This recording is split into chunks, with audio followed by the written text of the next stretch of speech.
Well, Morning. hello. Hello.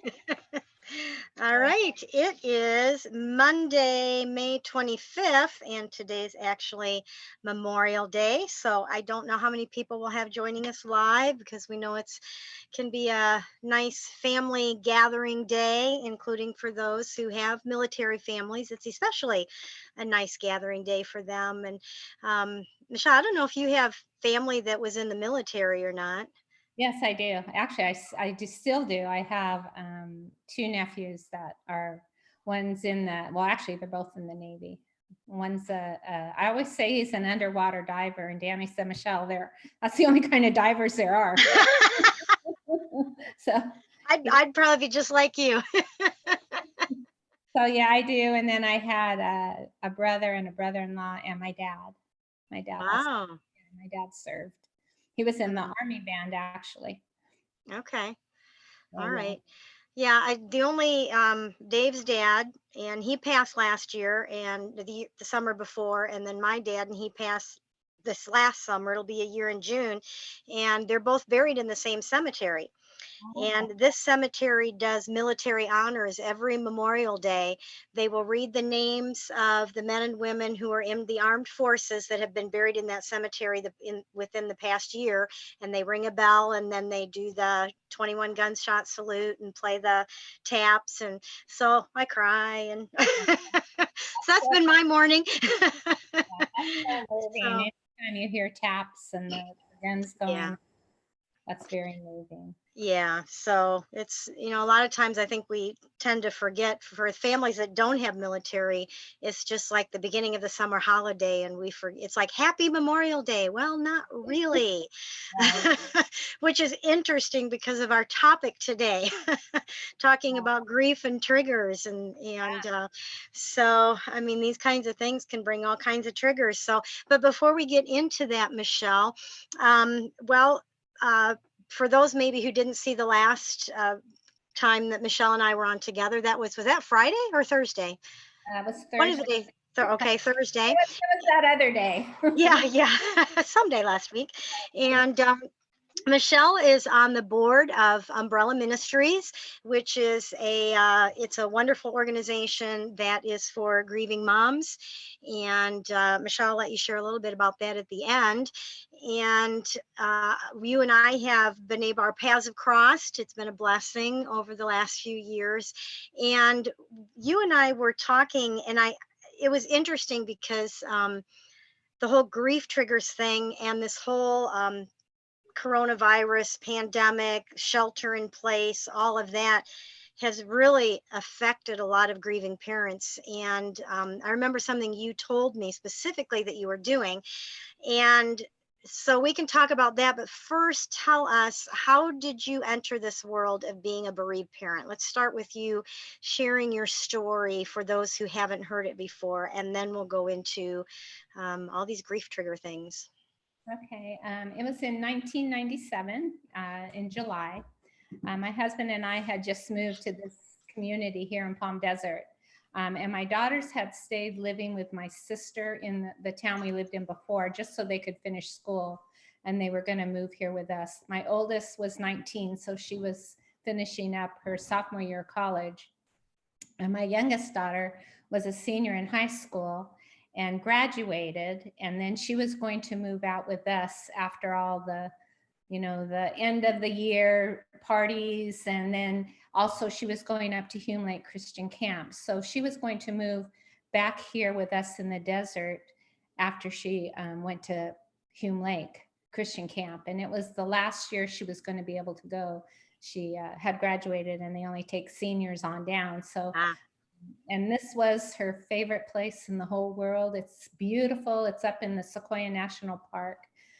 So it's just a beautiful place.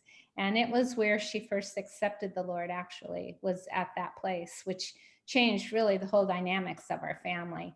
Um, so it was on July 2nd at about 4 in the morning. We got a phone call and it was Hume Lake. And of course, 4 o'clock in the morning is never good to get a phone call. And then we got a phone call that said that Katie was being airlifted off the mountain down into the valley in Fresno. And we were about 6 hours away, so we had to make a journey up there. And when we got there, of course, they always tuck you in a little room. And they had told us that she was on life support, that there was no brain function, and that she had had 2 aneurysms. So we kept her on life support most of the day. We were trying to get family and friends to come up and, you know, have their time with her, and trying to get my parents who were on a road trip. And this was before everyone had cell phones, so we had no way to reach them. And so at about 11 that night, her body just kind of started shutting down, or working too hard. They didn't say shutting down because they had her on life support, but it was just working so hard that the machines weren't, really wasn't working too well. So we had to make that decision to take her off of life support, which, you know, was one of the hardest decisions I've ever made. And then walking out of that hospital was just gut wrenching, you know, to leave her behind and know that. I remember when because we stayed up there for about a week or so to get our bearings, and we would have to drive by that hospital, and it just made my stomach sick and cry, and it was just traumatic. Loss of, you know, that's the only word I can use, traumatic. Nothing I have ever experienced before or ever felt before. Even in the numbness, I have never felt like that. So it was a hard day. Hard day. Yeah, for sure. And hard days and months and years to follow. and you had it's kind of weird to say blessing, but she was able to be an organ donor in some ways. Correct. My grandmother was a big proponent of that, and she had a big influence on my life. And so I knew if anything happened, you know, I was thinking me, not anyone else. Yeah, you don't think of your kids. I know. You don't think that you're going to be buying an urn or a plot for your child and making, you know, coffins and organ decisions. And that just, no words to describe it. Yeah. Absolutely none. Yeah. So let's talk about, first of all, about isolation. There's so many grief triggers, especially at the beginning. It's like everything. Oh, yeah. Everything is a grief trigger. Every room you walk into, it's like every step you take, everything you see, everything you feel, everything you hear, everything you don't hear, you don't see, everything is a grief trigger. And so for a lot of us, we tend to isolate ourselves. Is that necessarily a good thing or a bad thing? What are your thoughts about isolating in the beginning with all of these grief triggers to try to keep yourself from having all of these? Well, I think isolation to some extent, I think we do need that time alone to spend time with the Lord, to get our energy, to work through our grief. I think there definitely are times to isolate, but I think sometimes we isolate to the point where we're doing more damage than good. But I do think some quiet time is definitely necessary.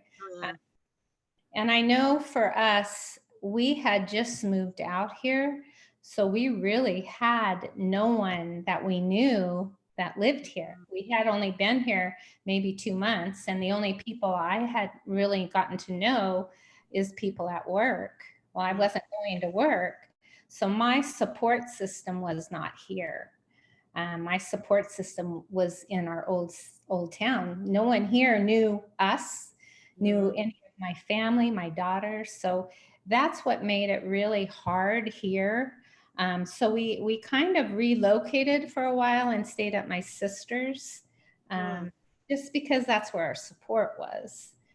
So I think, especially if you have people around you who are supportive, to have people hold you up and walk alongside you, I think I couldn't imagine it any other way, because we did have such a good support system. And in saying that too, I think we have to be very careful on who we open our doors to. Because sometimes we open our doors. And in fact, I think, and I don't know if you found this to be true, sometimes the people you thought would be supportive are the very ones that weren't. It's the people that either you didn't know or people that you thought might not be supportive are the ones that are. And Yeah. Yeah. And I think a lot of times it's people who have had a traumatic loss in their past, and you may not even know that about them. I know when Becca died, it surprised me. We did the whole go to the funeral home, pick out the coffin, go to the cemetery, pick out a plot, and when we got back to our house, someone that I would have never even thought of had sent over a meal while we were out doing all that stuff. And it was like, wow. It was just someone unexpected. I was surprised to find out that they had sent over food for us that very first day, and so appreciated. What about because I agree with you. We have to have time alone to process this and to grieve, in and we all do it so differently. But it seems like a lot of parents that I hear from get told you can't stop isolating yourself. You've got to get out there. Let's go out. Let's do this. Let's do that. You've got to do more. You got to, you're really dragging this out. You're not helping yourself by being isolated all the time. well, and I think everyone does it so differently. Some people are natural to be around people. They thrive on being around people, and some people don't. So I think as people, we need to not put so much emphasis on what people say to us. If someone's telling you you're holding on to this too long and it's been a year, a year is young when you're losing a child. You're still in that shock phase. Yes. So it's hard for people, if they have not walked through this, to understand that to go to someone's birthday party, especially if it's a child that's around your child's age, is not where you want to be. Exactly. It's just not. Or a wedding, anything that's celebratory is very difficult. Now, I know I did go to some, and I was kind to myself when I knew I could not handle staying there anymore. We would leave. And sometimes I would think I want to go and get there and go, oh no, this was a big mistake. I should not be here. And then you've just got to be kind to yourself and know, okay, no, this was a bad decision. I need to go home. And don't put so much emphasis on what people are thinking. I think there's a fine line between when you're doing harm to yourself and when you're just isolating for the goodness of yourself. And I think you have to almost be the one to make that call. Right. And I think for family and friends to tell us what we should or shouldn't be doing who have never been through this, even those of us who have lost a child, we can share what it was like for us. We can make suggestions, but we know that they're just suggestions. And we usually are very good at saying, well, this helped me. It might not help you. This is how I did it. This is what I did when that came up. But we're really good at not saying, well, this is what you need to do, because we know it's just too individual. And so to have someone who's never been through it to say, this is what you should do, this is what you should be doing, shouldn't be doing, it's okay to ignore those things. Right. Well, and I think it can be hurtful too. Yes. I remember, I think I shared this the other day. I was a year out, and I just always remember people saying, after a year, grief should be done. You should be over it. We'll give you a year, and then after a year, you should be okay. Well, a year, I was still in this dark place, hurting. I mean, I knew that the Lord was with me, but I was still in deep pain. And then I started getting like hard on myself. Like, what is wrong with me? How come I'm not bouncing up after a year? Realizing this is a process. Yeah, I just got an email from someone this morning. I haven't had a chance to sit down and answer because, you know, when you get these emails, you really want to answer. You want to be there for somebody, but she's struggling with that. She hit the year, and everybody around her, she said it's getting harder, not easier. And it's like, what's wrong with me? It's harder now, and I don't even know how that's possible, but people around me are telling me I should be, you know, way past this by now, and it's worse. Right. And yeah, and for a lot of us, it's hard to imagine, but that second year can be worse because that shock and that numbness has worn off. For me, I was like, I went through everything that first year, and it was like I braced myself. I tried to prepare myself and for that first year, the first everything that first year. And so going into that second year, it felt like, okay, I've been through this once. This year will be better. And for me, it was the same thing. It was worse. A lot of the grief triggers were worse. For someone who's in that first year, it's like, oh, don't tell me that. And it doesn't mean it's going to be. Right. Everybody's Yeah, but if you find that it is, you need to know that you're not the only one, that's very common, actually. right. Well, and I think too, like we just said, people are not as attuned to you and your grief. I mean, for the first of everything, family and friends were Yeah, all there. they're all there. Yeah. Second year, they're kind of, they're on with their life, which they should be. Mhm. But we're still in that place. And so I Yeah. think it's all of that just kind of makes the second year. And I always say, when people would come to my support group, how do you tell someone who's in their first year that the second year is no piece of cake either? You hate to tell them that, but I wish in a way someone would have told me that, because then I would have kind of expected it, not be shocked like, Yes. you know. Yeah, because it really does make you feel like, what is wrong with me? Yeah, yeah. And for these, talking about like these holidays and all these times, and you talked about like going to a wedding or something where we know they're going to be grief triggers. Mhm. So, what are some of the things that maybe you tell moms to help them with these grief triggers? Things, events, and holidays that we just know this is going to be a hard day. It's going to be a hard event. Well, and I have always, what I have kind of told them is have a plan. Get, kind of think ahead and include, like if you have kids, include them in the plan. What are you comfortable with? What can we do? And then if you get up that morning and go, forget that plan, that's okay. That's Mhm. okay. But I think you've got to prepare, and you've got to know that it's going to be a tough day. But which I always tell them, we have been through the worst. We walked through the worst. We walked through the day they died. That was the worst.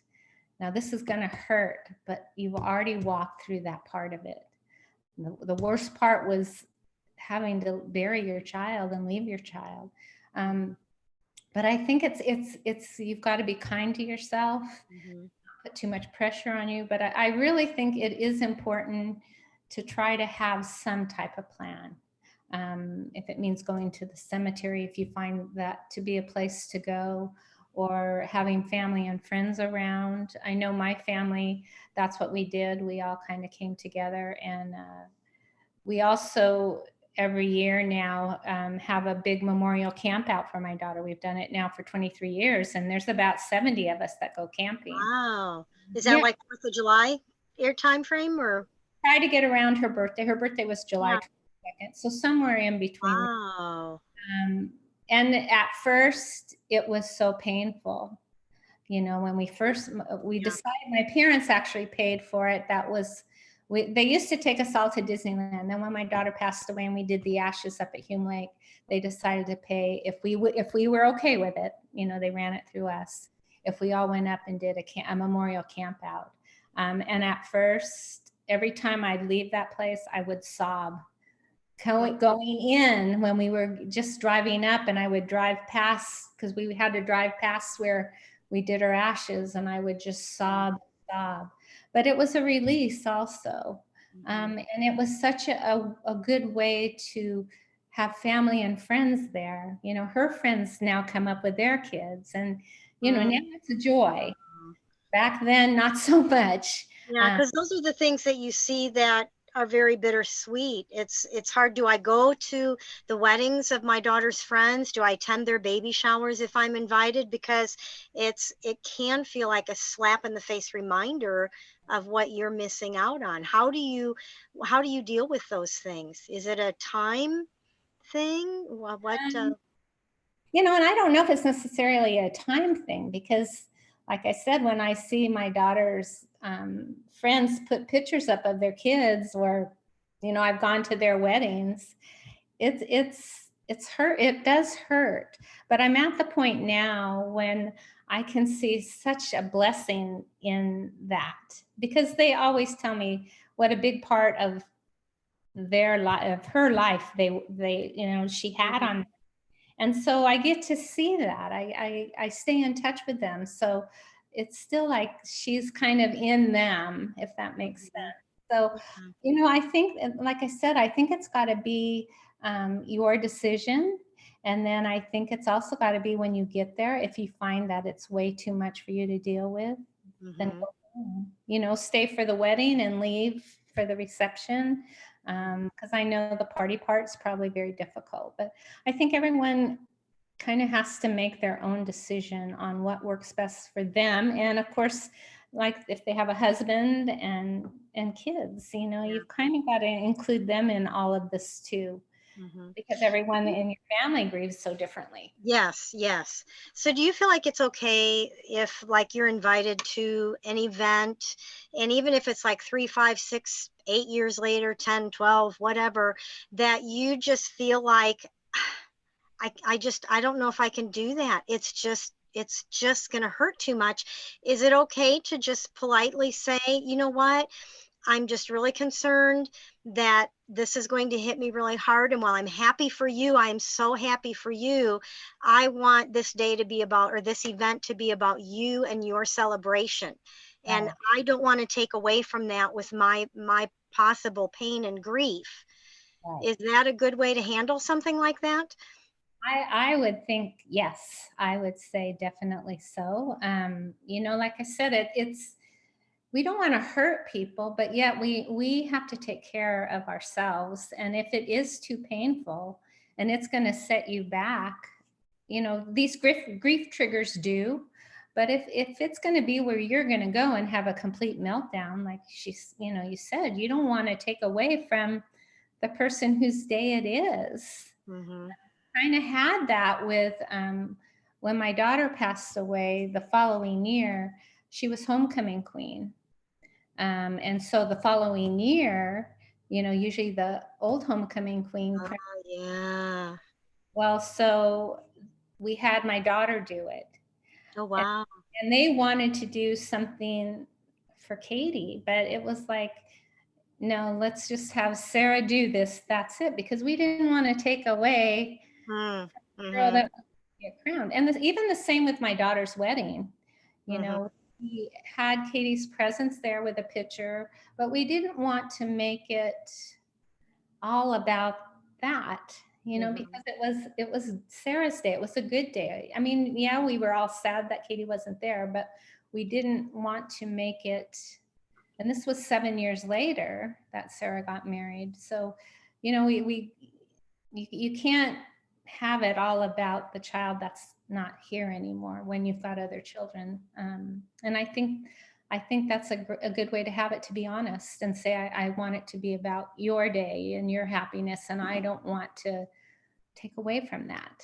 You know, Is there anything, just as we're talking, you know, thinking about like the sister who doesn't, you know, you dream as sisters of having each other for your maids of honor, and all of a sudden that's taken away from you, and how difficult that day can be on everybody. And do you have any thoughts about, because that's not something you can say, I'm not going to be there for your wedding, hon. It's just going to be too hard on me, you know. So what are some of the things, maybe a couple of things that a parent can do to try to, I don't know, prepare themselves so that their mind isn't constantly going to who's not there and what the occasion really is.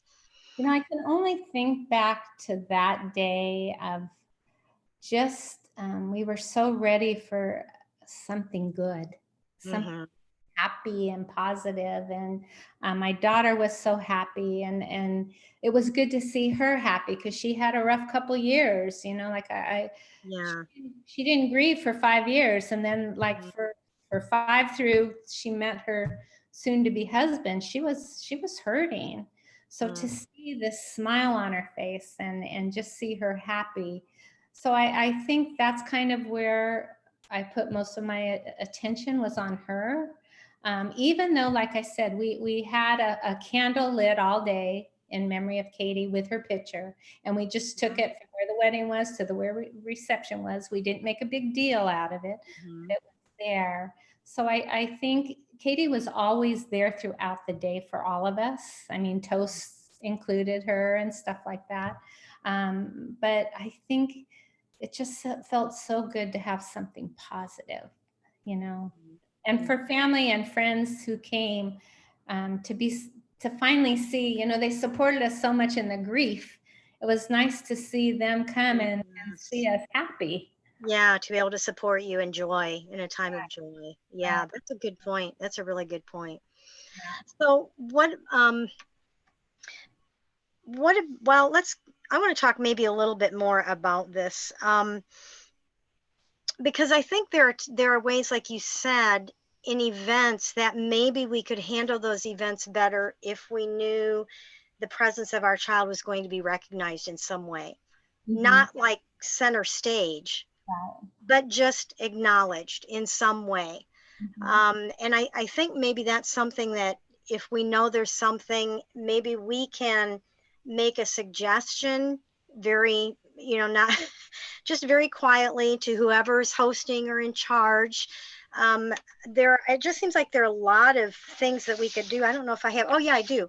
Um, a way to include your child in one of the following ways. I just, like you said, the toast, Mm-hmm. because I think sometimes when there's a toast, or like at Thanksgiving or some special holiday, and we acknowledge the people who are there, and I think it's helpful to also acknowledge the people that we're missing who aren't there.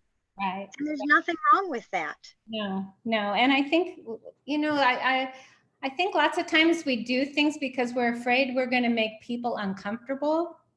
Um, you know, I'm thinking of one friend of mine that went to Thanksgiving dinner, and they put, there was a long table, and they put her and her husband right next to the kids' table.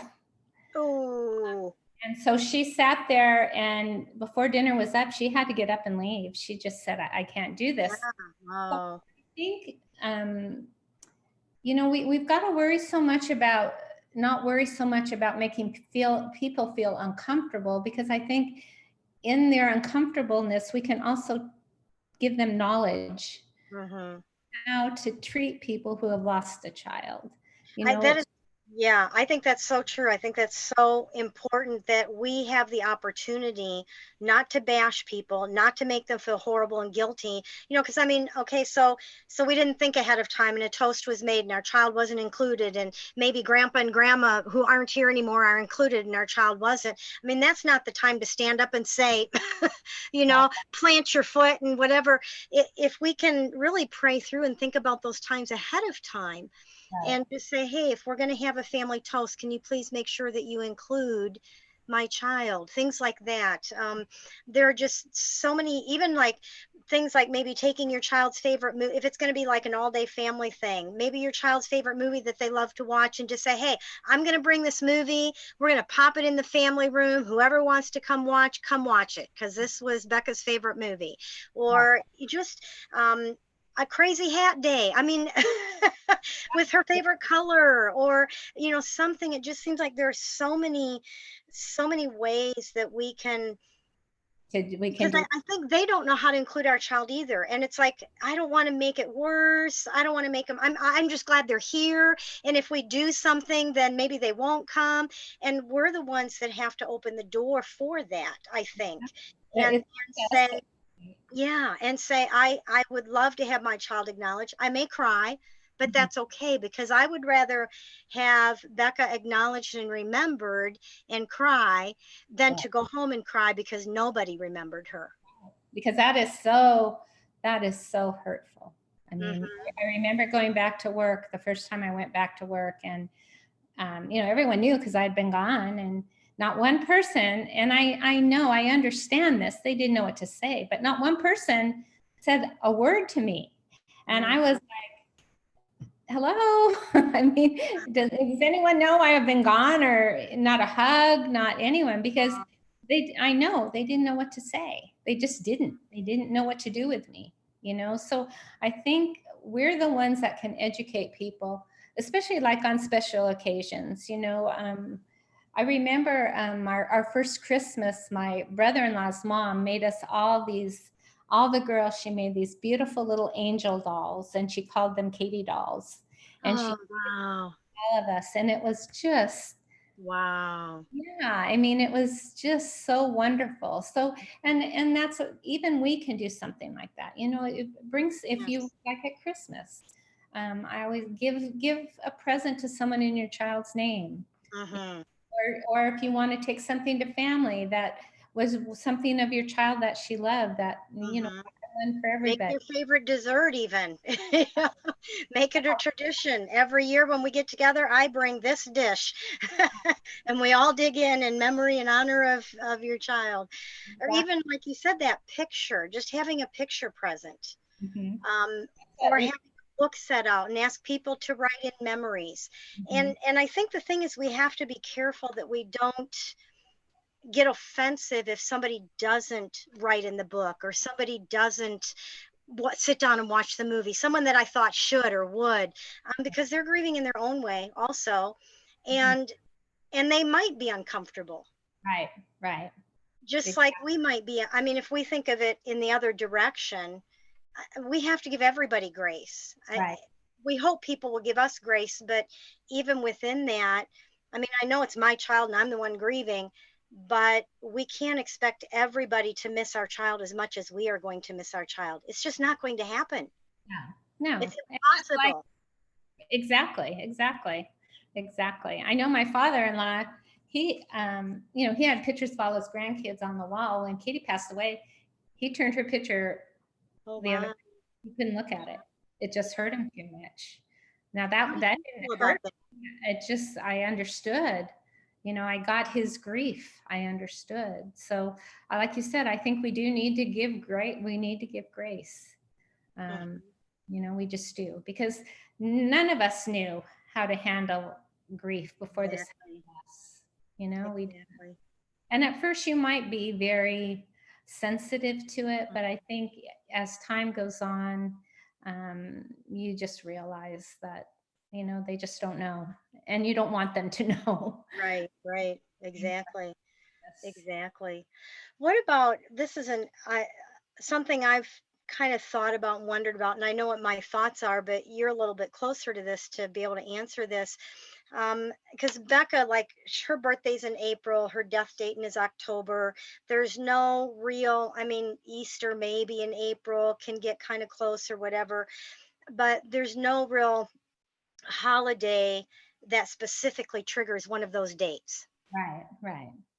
You know, like you hear about a mom whose child dies on Mother's Day, or, you know, those kinds of things. They had an accident Christmas Eve, you know, those kinds of things. Now, Katie passed 2 days before 4th of July. So I'm just curious, how do those dates kind of trigger each other? Do you feel like it's almost kind of like, well, there's one less holiday that's a trigger because I'm already triggered? I think at first, I think the first year you know, 4th of July was, it was gone. Who wants fireworks? Yeah. And I know, I don't know if it really, because 4th of July is, fireworks and stuff, but we live in where it's hot, so we don't get Oh, yeah. fireworks, we might have a Yeah. barbecue or something, but Uh-huh. we don't get to have fireworks. So I don't really know if it triggered me. I think more her birthday on July 22nd was a Yeah. big trigger for me. The holidays, and I know my first Christmas was very difficult. Katie was the one who loved to decorate, help me decorate. She was Yeah. my oldest Sarah, it was okay, but Katie loved it. So the first Christmas, I put up a tree, um, just because I knew she would want me to. Mm, It was the hardest thing I've done because I had every year when the kids were growing up, I gave them an ornament every year. yeah. So I still had those ornaments. Did you cry through the whole thing? And it was hard. It was a really hard Christmas. I Hmm. remember that Christmas as very difficult. Yeah. Very, And if you can't, I mean, that's another one of those things because Christmas is a big holiday and it's a big family holiday. Mhm. And so I think that's one of those things that you have to be really careful on the thing between I just can't, but maybe my kids still need this. Right, right. And maybe have a friend come up because I know one mom that she put up the actual tree and then she opened the box of ornaments. It was like, I just can't, I cannot. And so a friend came over and actually put up the ornaments and the tree and everything for her, so Yeah, she didn't have to go through that just yeah, of that. But it was like she knew she needed to have this up for her other kids. yeah. And but then there are other parents, if you don't have kids at home, they never put up a tree again.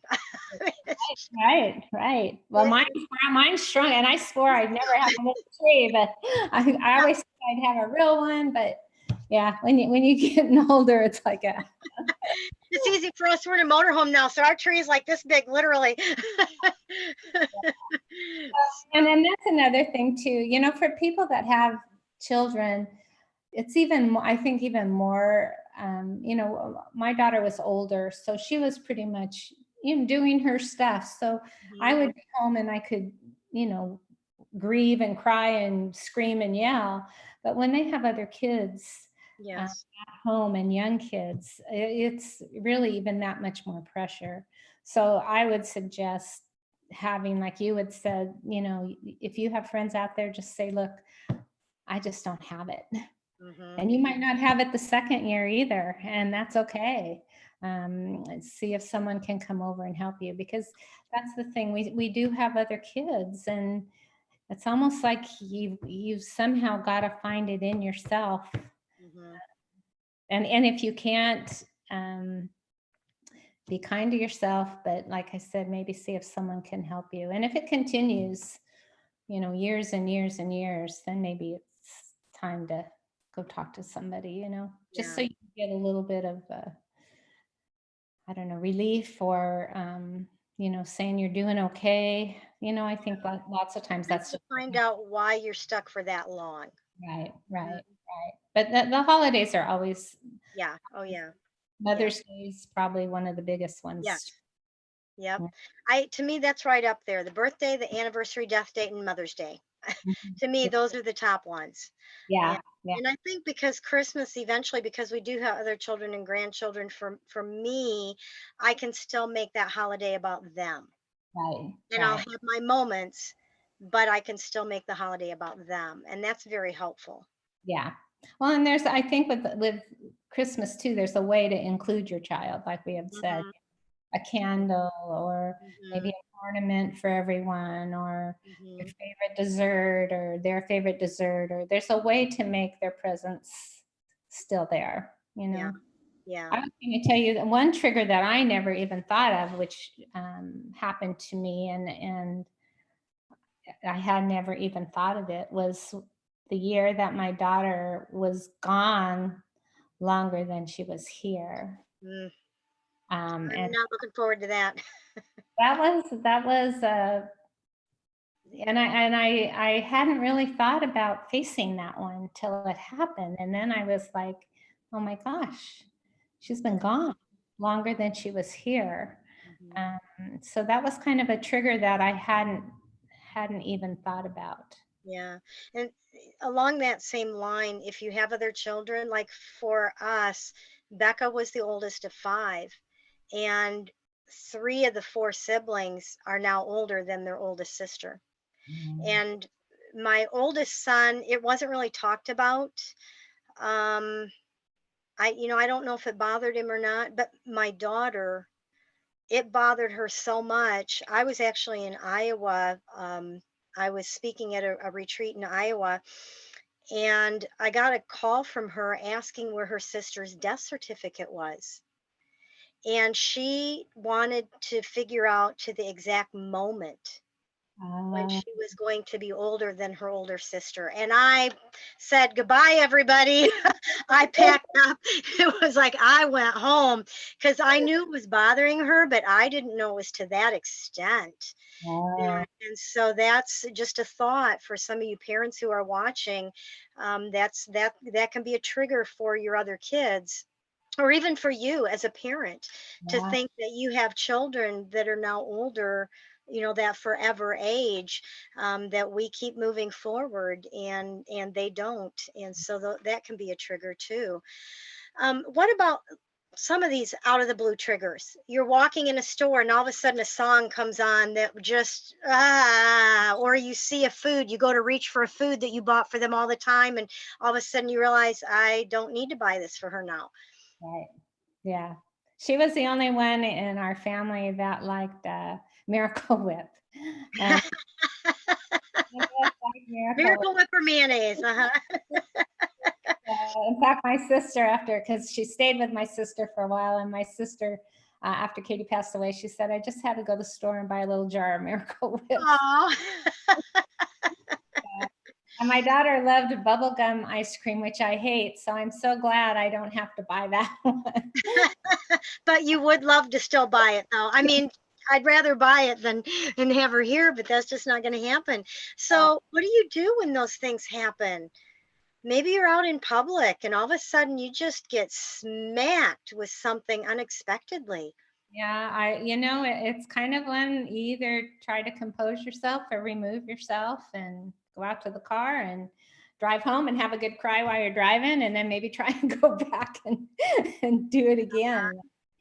Those are those things. I remember too. Do they ever quit happening? This has been how many years for you? 23. Okay. So does that still happen to you sometimes, where something just out of the blue will hit you? Yeah, well, yeah, songs, more music, I think, more music than anything, because I didn't like a lot of the food that she likes, so I don't cook that much too. So that kind of saves me there. I just went You have through. a moment where you're startled, where someone reminds you of her? I mean, just for that split second, you think you're seeing her? Mhm. Yes. Well, and I remember, I'm sure you've probably done this when we would be driving or out somewhere, and someone from looking at them from behind looked Yes. just, and I Yes. keep thinking, oh, maybe if they turn around, it's her. Like, Yeah. maybe Yeah. that's the case, but that was really hard, because it seemed like I was always looking for her. Yeah. Just looking if I saw somebody that. Even unconsciously, you're just, yeah, yeah. I know for me, one of the triggers, especially a lot at the beginning, I had two triggers, two things that would trigger me were ambulances, because she had so many, she had a good dozen ambulance rides that last year and a half of her life. And so every time I would hear an ambulance, I would just freeze. And then I would realize, oh, it's not for Becca anymore. I know that. Because we lived just a few blocks from each other, and usually I knew what was happening, but it just hearing those sirens just got to me. And the other thing was because especially the last couple of years, she couldn't wear her prosthetic leg, and so shopping in the store, she would use those automatic carts for wheelchair use. And so you'd hear those, and I could hear them 2 aisles over, and just my immediate thought is, Becca's here. No, she's not. because we would run into each other at the stores here and there, Yeah. and so it was almost like my mind was always tuned in to hearing one of those electric carts because it might be Becca. I mean, it just happened enough, and so that was a trigger for a long time. And I remember every once in a while, I'll still see someone. I'll see them in an electric cart, and they'll have the short bobbed hair and that, and it's like, wow, it just throws you for a loop. I had a hard time too saying goodbye to people. Uh, Mm, I would cry every time right after this happened, probably for almost the first year. Every time I would hug someone and say goodbye, I would cry. And I think it was, and I'm not sure why. The only thing I can think of is that I hugged and said goodbye to Katie on Sunday, mhm. and then she passed away. So I kept thinking, I'm going to hug you. Is this going to be the last time Exactly. I see you? So there for a while, I was a mess every time I said goodbye to somebody. It makes no sense, but I just And was. yet it does. I would just cry. Yeah. So, Yeah. I think there's just no rhyme or reason. And I think you just kind of got to feel it. And I think in time, they just, instead of hurting, they become this memory that you hold on to. And, when I see Polish kielbasa, because she loved Polish kielbasa, it brings a smile to my face, Mhm. it's a It's kind memory. of a stab in the heart now. Yeah, yeah, yeah. It doesn't undo me. Although, like I said, I shared this with you because of this coronavirus. I have a closet that has 5 bins of pictures in it that have moved with me. What, 1, 2, 3? This is the 4th move I've moved them, and I keep stacking them in my closet. And they're Mm, heavy and they're full of pictures. And I can do pictures that have been on my wall since she passed away, but to open those bins, you talk about surprises because there's pictures I haven't seen in there forever. And I kept telling myself, one of these days I'm going to go through these pictures. Well, I kept opening it. I'd get through maybe half of it, can't do it, put it away, put it back in the closet. So 23 years. It took a coronavirus and uh-huh. me being stuck inside to just tell myself it's time. And so I was able to condense 5 years of pictures down to 2.5. So I felt very good about doing that. I just kept thinking of my daughter, because when something happens to me and her dad, she's going to be stuck with all this, and I didn't want to do that to her either. Mm, So interesting thought. and it was hard. It was crying and but smiling too because of some of the pictures. And like I said, it took me 23 years. So Mm. you know, all those And that are way behind me, give yourself grace because it might take yeah, a while. but I've heard of several parents, not just you, and they aren't 23 years into it, but they have decided, since I'm stuck at home, I'm gonna start going through the stuff that I haven't been able to go through Mhm. yet. And Yeah. it's been hard. I mean, this time of being, it's a self isolation. And I was just reading a couple days ago, military wise, uh, people in the military who have PTSD, they tell them, do not isolate yourself. That's one of the worst things you can do when you're suffering a trauma and you're dealing with deep stuff.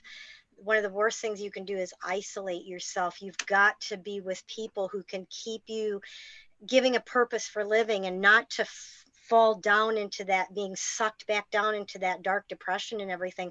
So this coronavirus, this shelter in place, has been really hard on a lot of parents because of that. I mean, it's a forced isolation, and and being forced to be in with your child that you maybe have been putting things aside because you just weren't ready to deal with it. And now it's almost like, well, I guess I might as well deal with it. What else am I going to do? And so it's been a rough time. Well, and just think, I was thinking about these parents, the ones that have lost their child during this time.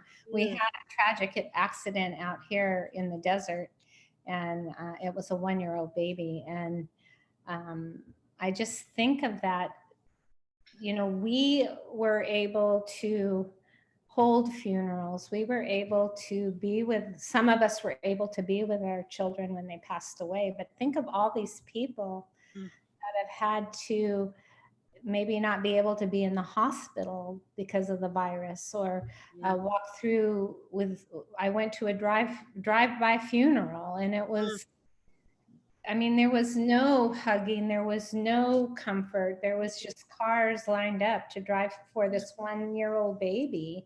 You just wonder, how is that going to play out, in the future for them? How, because I really believe funerals are part of the grieving process. To have people come together and show their love for you and your comfort and your, remembering your child. So I mean, she saw cars. I mean, at the funeral, people hurt with you. I mean, they may say some things that you don't appreciate, but they're there to hurt with you. Right. And there's, that's. So you wonder how this is going to play out in the years coming for them, Yeah. Because it's not like they had that. Mm-hmm.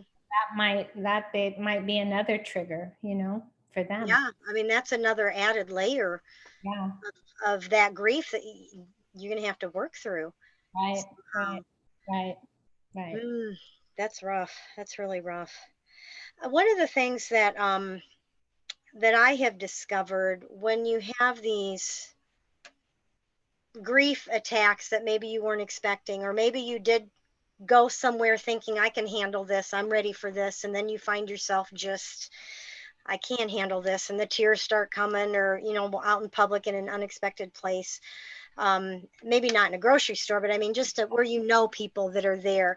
I have one friend, she was this is like 20 some years later, and she was at a concert with some friends. She hardly knew them, and they had invited her, and it was someone she'd wanted to see, a Christian artist. And so she went, and all of a sudden he starts talking about, she didn't even know he had lost his son, and it wasn't someone real well known.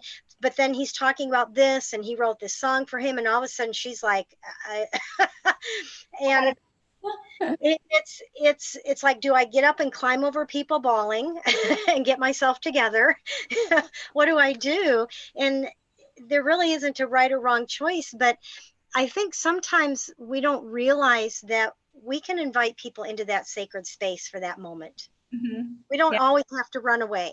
No, we don't always have to force ourselves to composure, try to hide that we're crying, run to the bathroom, cry it out, come back.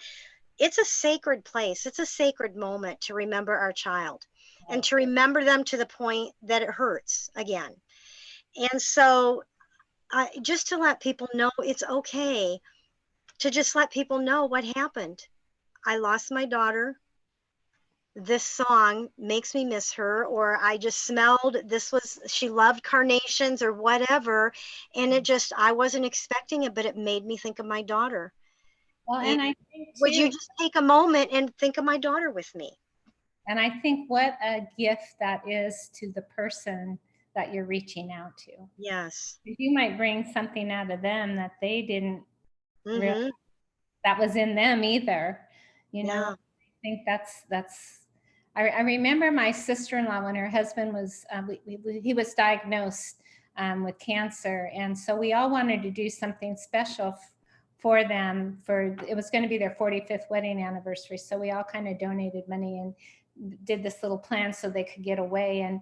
And she was kind of upset with us for doing that. But I said, Patty, you've got to accept people wanting to give to you. You can't stop people wanting to give. Yeah, wanting to care and love on you and be there for you. We can't fix Jim, we can't fix the cancer, but we can give you this little bit of time away and feel like we're doing something. So like you just said, to include people in that, you're giving them a gift too. I think that's very important.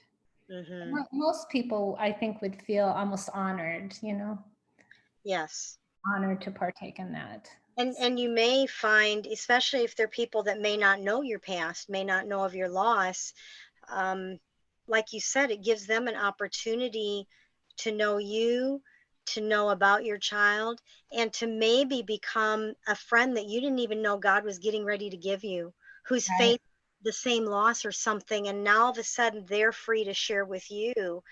And God may be wanting to give you a gift of a Mhm. friend. Yeah. Yeah. And so, I've met a lot of friends through grief. A yes, yeah. lot of friends through grief. And you may just discover that's why I connect with you so much. There's just something, yeah, something about it's a lot like when you're in a place and you discover someone's a believer and you didn't know that, and there's just like this instant camaraderie because you know it's like you're in the same bloodline, the same family. And it's the same thing when you meet someone who's lost a child. It's like it doesn't matter what their beliefs are or what, there's something that just connects you instantly because you've been through the same darkness, you faced the same loss, and you're surviving, Right. you're living, you figured out how to live in a way that honors your child and keeps your child alive, because that's what we do. When we continue to live, we're keeping our child alive. Right. Right. Right. Mhm. And I think those memories just even make it that much more special. They Mhm. thank God he gave us memories. Yeah. Although, and I don't know if you have found this, that my memories sometimes aren't as um, clear as they used to be. And I Yeah. don't know if that's just I because I'm yeah. getting older. Um, I'm not sure what that is. So Yeah, I I said something to Dave the other day about that. It's like I feel like I just don't have as many memories as a whole. right. Hmm. And I Yeah. don't know, maybe it's because now we've got grandchildren and those have kind of taken. Yeah, and it's not like I've forgotten Becca in the slightest. I mean, that's not what we're saying. No. But yeah, but those memories do, they really do become treasures. They're not. Yeah. You get to the point where they're not stabbing pains, and the same thing that maybe made you have a meltdown over and over again for the first 6 years or however long will eventually get to the point where it's a warmth in your heart. It puts a smile on your face, and Mhm. it won't always be like that, and yet there will always be grief triggers. Yeah. Oh, yeah. Yeah. And I think those will be with us Yeah. forever. They just will be. They will be. So we're out of here. And then we'll see them. And then Yep. Yep. you can share. Can you remind me what we said, what we did on that? Mom forgot some of it. Can you remind me? Right, right. Well, is there anything else that you want to share? I think you had a book that you wanted to recommend. The book, it's called The Empty Chair. It's by Susan J. Zonnebelt-Smeenge. She's an RN, and Robert DeVries. He's got his Ph.D. It's called The Empty Chair. And Okay. it's basically about helping you get through those kind of the triggers. Let me see. There was one part I was going to hear. This is about memories. Memories are powerful. Your memories of the experience you shared with your deceased loved one can make the past a significant part of who you are in the present.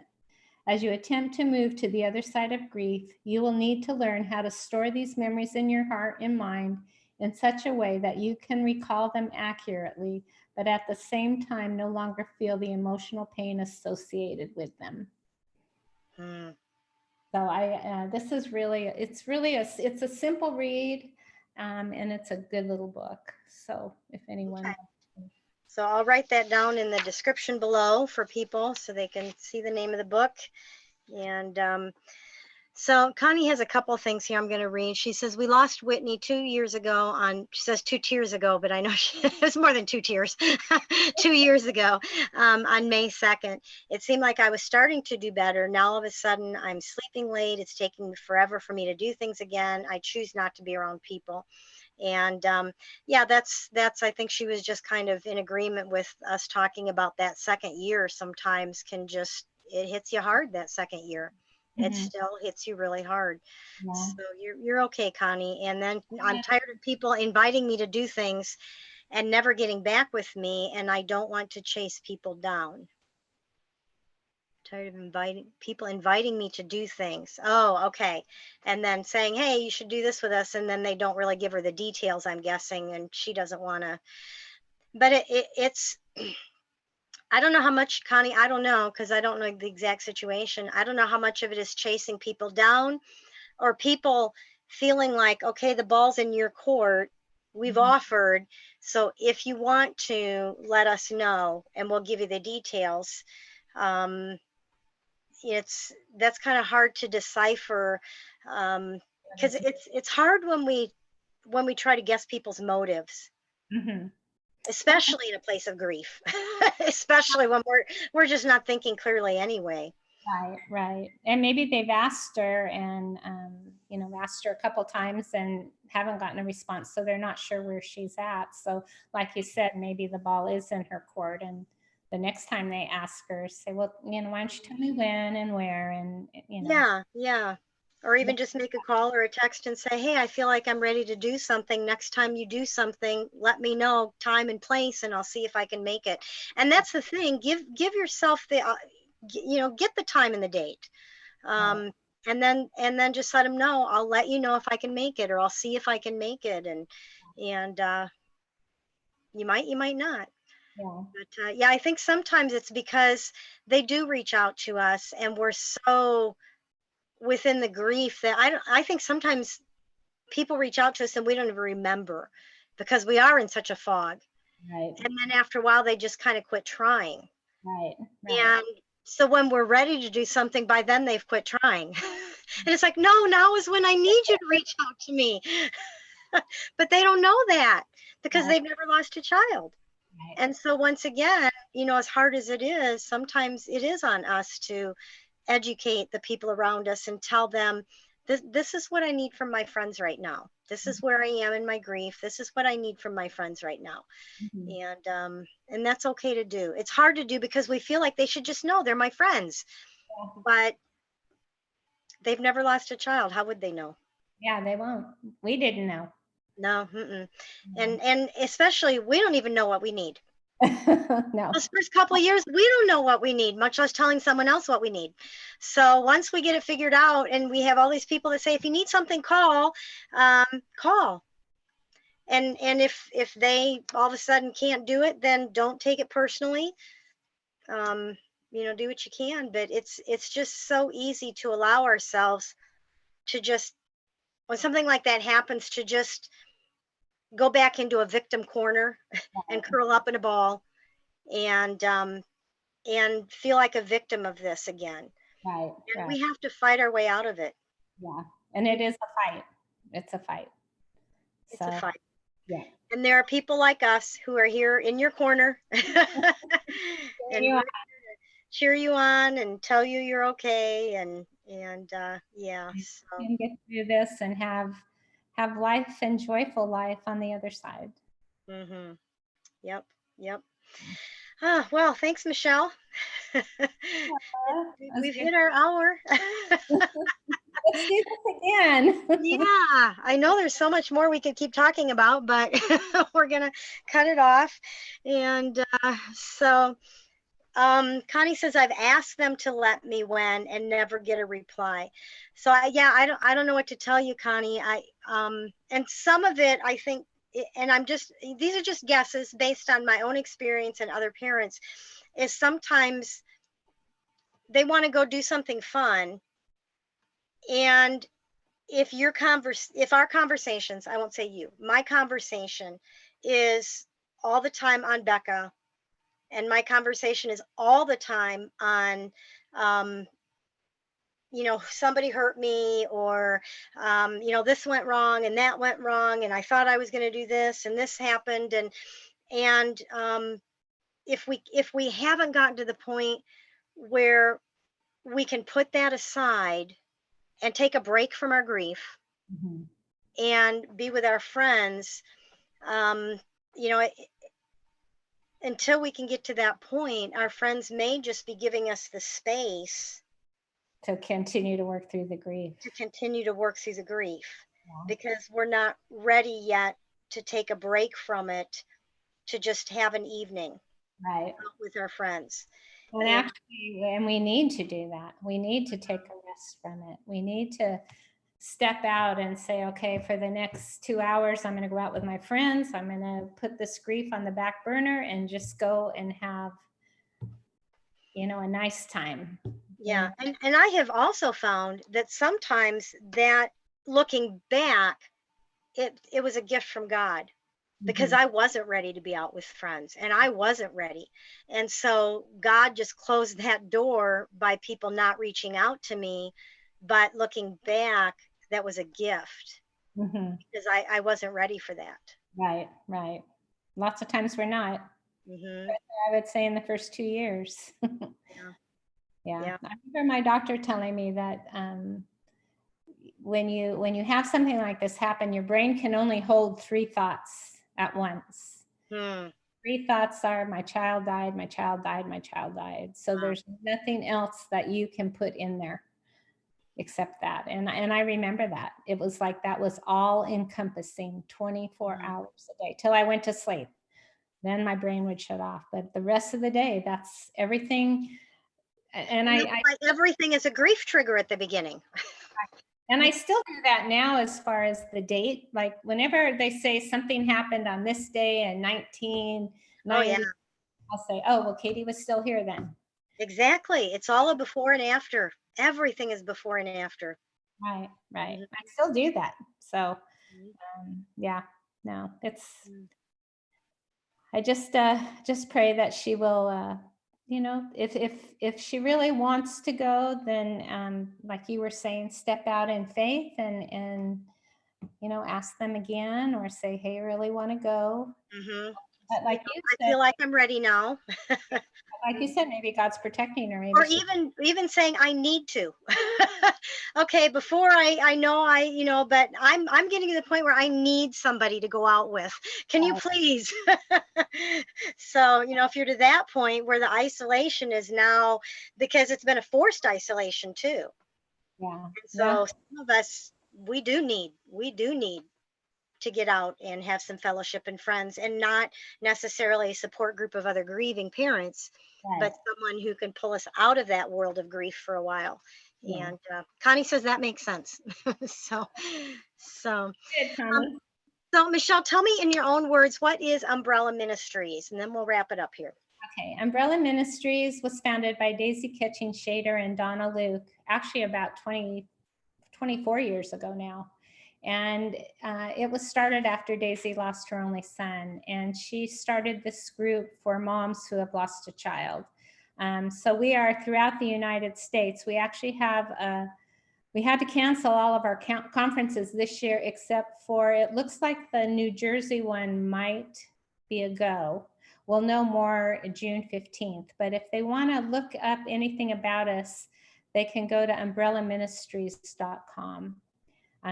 It saved my life. We now are also trying to reach out to men.